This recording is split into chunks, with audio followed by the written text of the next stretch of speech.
I'm here to speak about nothing that I can speak about. It's all unspeakable things. But I'm willing to listen to your questions that you might have.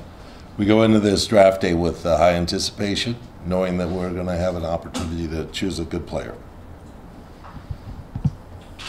A couple of weeks back, you had said that you guys would be open to the possibility of trading the pick if the right deal were to come along. Is that still an option that's on the table a couple of days before the draft? We're listening. We're not soliciting so much, but we are listening. Phil, you have so much of your tenure to be decided in what's going to be happening over, let's say, the next 45 days or so. Have you thought about that, about the extent to which this window of time is going to impact what you've done here in New York and what you ultimately will do here in New York? Yeah, for this year. I mean, this is not just one year. I mean, we want to build a team, and then we're going to move forward next year to build an even better team in the following year. So, yeah, but present time, yeah, it's important. But just in terms of having a really high draft pick in cap space, you know, the type of opportunity that doesn't come along every year. It's been a long time since the New York Knicks have had that opportunity. Yeah. Would it be ideal for you to get 2 assets out of the number 4 pick instead of 1 asset? Is that something that you hope could happen, or? It might be. You know, that possibility might happen. But then again, a lot of these kids are 19, 18. One kid's 18, a couple kids 19. You know, they're pretty young. So, you know, that's one of the other things to consider. You know, bringing a young class of guys along, you know, with an older crew like Jose and Carmelo, etc. So we're trying to balance that out a little bit with that in the free agency. So you talk a lot about that, about maturity of players and the use of these kids. Mm-hmm. Where you are, a lot of those players are, they're projected as the top picks are 19 years old. Have a way to go. Yeah, there's a few guys. I mean, you know, there's Kaminsky, Cauley Stein. There's you know, 3 or 4 other players that are fully matriculated college students. So, you know, it's not all, but I mean, that's the general perception, is that these are young kids. But how do you balance that when you talk about you building this team, what it could take for, you know, a time frame for Carmelo, a time frame for a kid that might take years? We're looking for mature kids that have a reasonable understanding of their skills and how they'd fit in, and have had you know, some successes in the past because of that. How would you compare this draft to other drafts as far as the talent, depth in this? You know, I think that almost, I don't know, I'm speaking maybe out of turn here because it's been a while since I've really been involved in the draft. Yeah,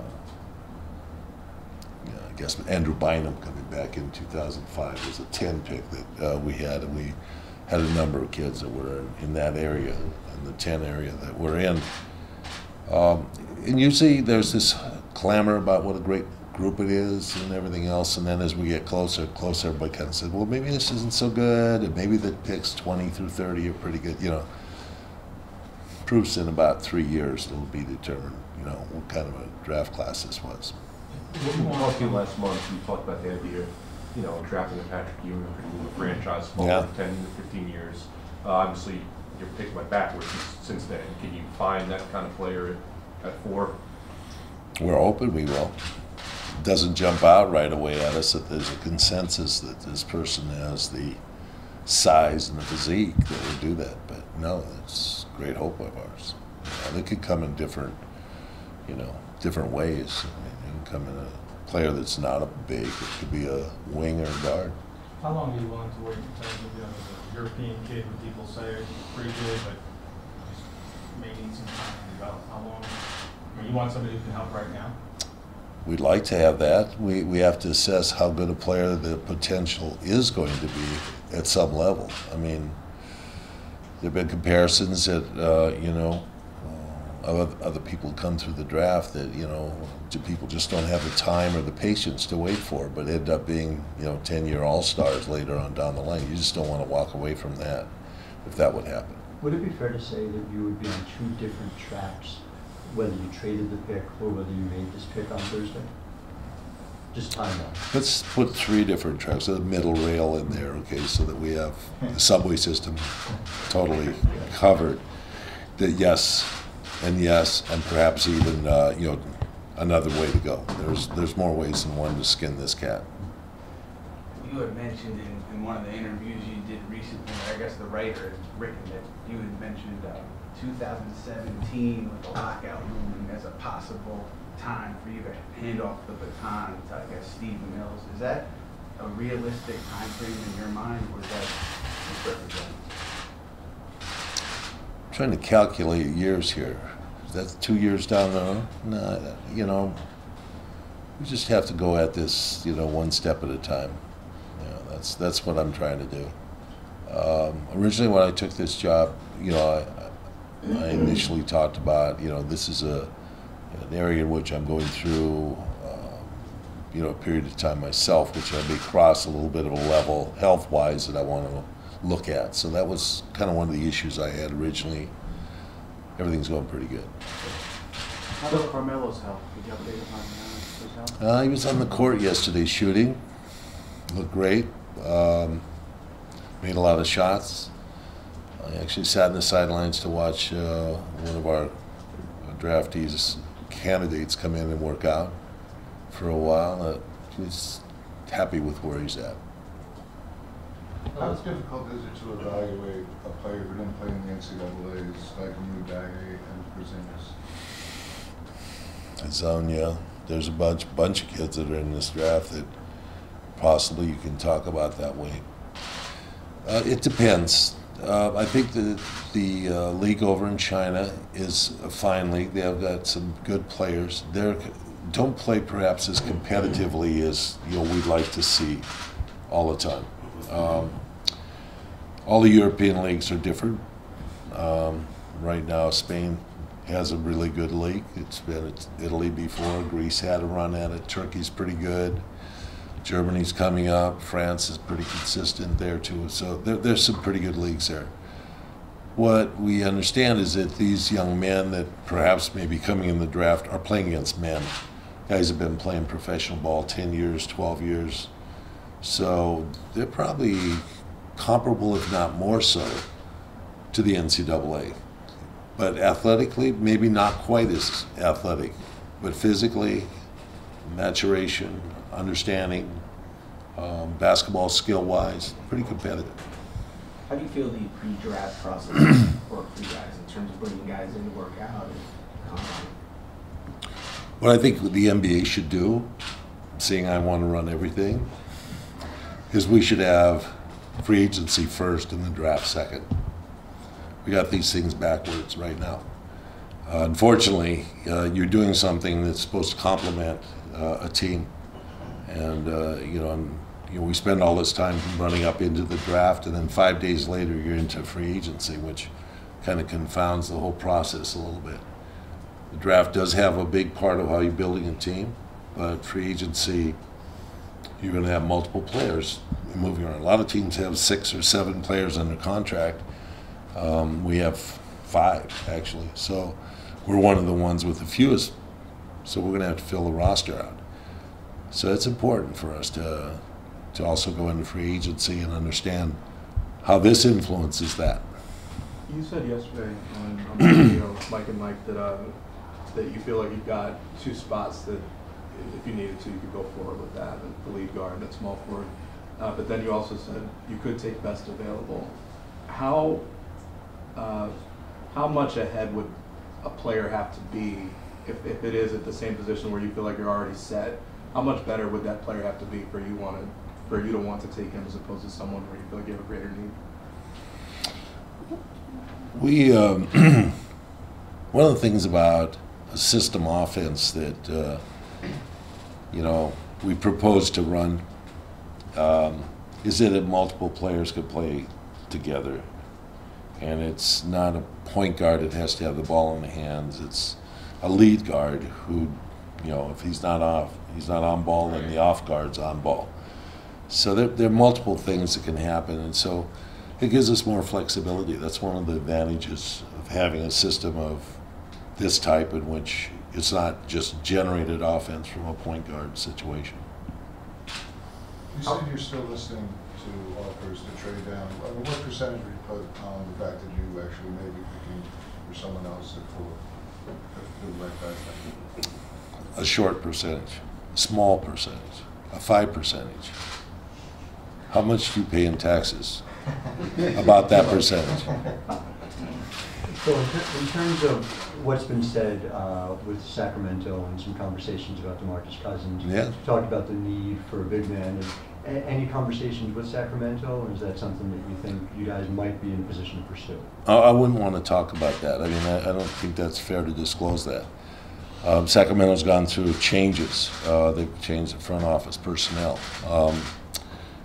We're aware of the situation, and we understand the possibilities. And, we're just going to see what falls out. We don't know if we have enough stuff to even be in the talk, but we're aware of what's going on. Are you I guess, being at the number 4, there's not much ahead of you, but do you feel like there's a certainty in your mind the way things are going to fall? Do you have a plan in your head that you think is going to happen? Do you just have to prepare for anything? Well, we don't have to prepare for anything, but Philadelphia sits ahead of us, and they've been kind of an outlier most of the time in drafting. So, we don't know what they're going to do. It looks like their needs are guards because they've got a stockpile of big guys, and Noel, came back and played this year, and Embiid was drafted last. Sarge is over there in a draft pick, and so, but we don't know if that's what they'll do because they have a penchant for doing things on according to their scale of things and their board that they like to work with. Do you anticipate, like a lot of teams, as you get close to the draft, calling you to see? Everything gins up towards the end, yeah. It gets going. How much of the public information that's put out this week, whether it's by you guys or other teams, is of value, and how much of it do you think is misdirection for other teams who are potentially drafting as well? Well, I don't know. I mean, we had the question, why Philadelphia, came out and mentioned the fact that Embiid's progress, had changed. I don't know whether that was important information that had to come out or whether that was just a smokescreen that was, that's something that, like us saying that, Carmelo missed a couple days of workout, whatever that had to do with anything. So, you have to take that into consideration. Some of the things that are behind the Sacramento story are, those are just, plays that are going on in the press or whatever. So, we're trying to get information that makes sense. What's your workload been like as opposed to last year? You didn't have the Last year at this time, I was at a wedding in Turkey. I did get back in time a couple days ahead of the draft, but this is the day I came back right now. Well, on that note, you're not coaching. You talked a little bit about Steve as GM making calls to other teams. What is your role here? Do you oversee everything, or are you making calls, or are you talking to players? What does a president do? He presides. That's it. So just overseeing what everyone else. Yeah, we kind of know what we want to look like, the kind of people we want to have, players that have a certain, skill level. We put a lot of value on personalities, how they'll fit together as teammates. A lot of stuff like that goes on. I'm fortunate to have a really good group of guys with me, though. Is that for you, though, almost like coaching, that you get to sit down with a guy for 2 hours and talk to him and get to know him? Well, I was involved in a lot of that discussion in Chicago. That was a big part of our process in Chicago. In LA, everything was, at the end of it.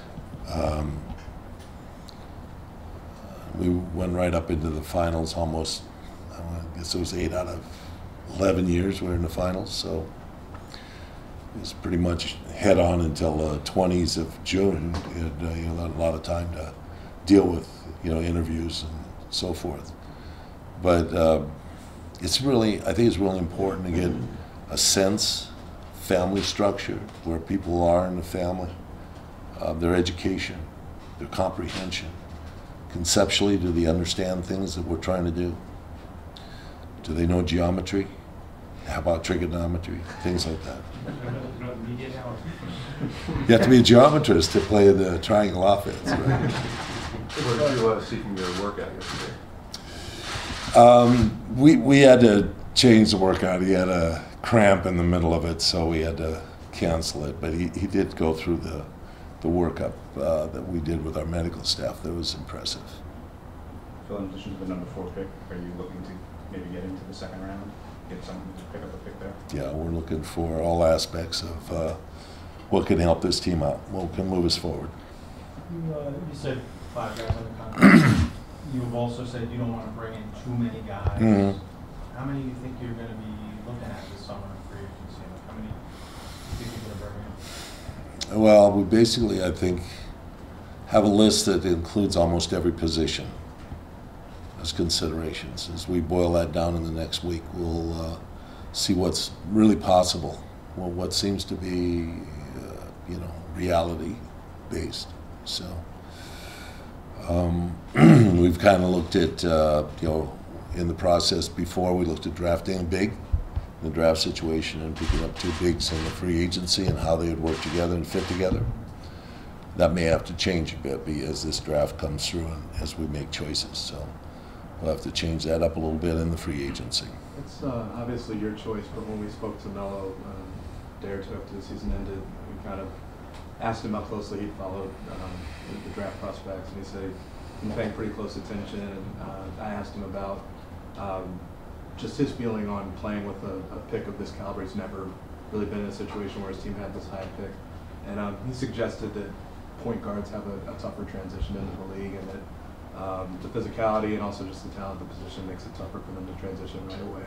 Do you have a sense of that? Do you have a feeling of that? And how much of that sort of thing do you take into account in putting them alongside someone next to Mel? We discussed that. We do. As a front office? I'm not so sure. It's not the person that adapts quickly, not the position of the person encompasses that makes it difficult. We've seen guys like Darren Williams and CP3, is that how you talk about Chris Paul in those terms? Come in and do really well right off the bat. So, really they had the character that could adjust right away. So, it depends upon the person.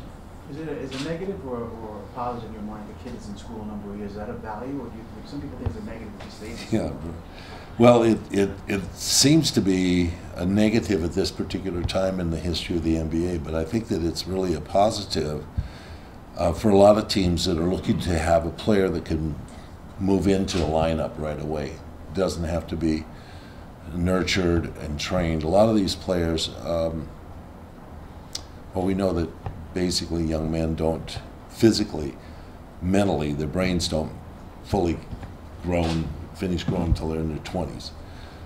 Their bodies, some of them are complete by the age of 19 or 20. A lot of guys grow until they're 23 or 24. So there's both those factors going on at the same time. Are they maturing mentally and physically? And how trainable are they as athletes at that particular time? And so some of these players have come to us that have not really trained as an athlete. They've concentrated on basketball, so they have to do that type of training. Some of them have not trained emotionally and mentally. And their programs, don't put a high focus on that. So there's also that aspect that we have to consider. So we're looking for players that are both trainable physically and socially. They can grow and develop and do it in fast order as quickly as possible, moving forward. Has any prospects stood out or surprised you that you didn't expect throughout this process? Yeah, we've done enough numbers that we've had impressive young men come in and change our thoughts about them. It hasn't really changed our positions yet in the draft. In terms of the specifics of where Carmelo Anthony fits, I know you spoke about having him at the 3. I know you've spoken about the malleability position, but I just wonder whether your preference is when you put your team together that he's playing more primarily at the 3 or more primarily at the 4 for you guys. It depends spot are big, obviously, as to, you know, how we approach that.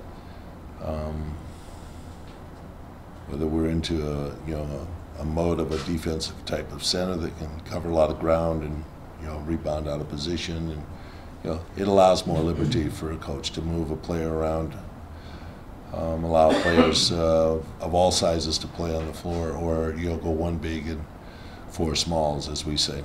Would that be your preference? In other words, it's hard to get a center with that broad base of skills. Yeah, I mean, you know, we'd you know, great hopes that we can find somebody out there that has that ability.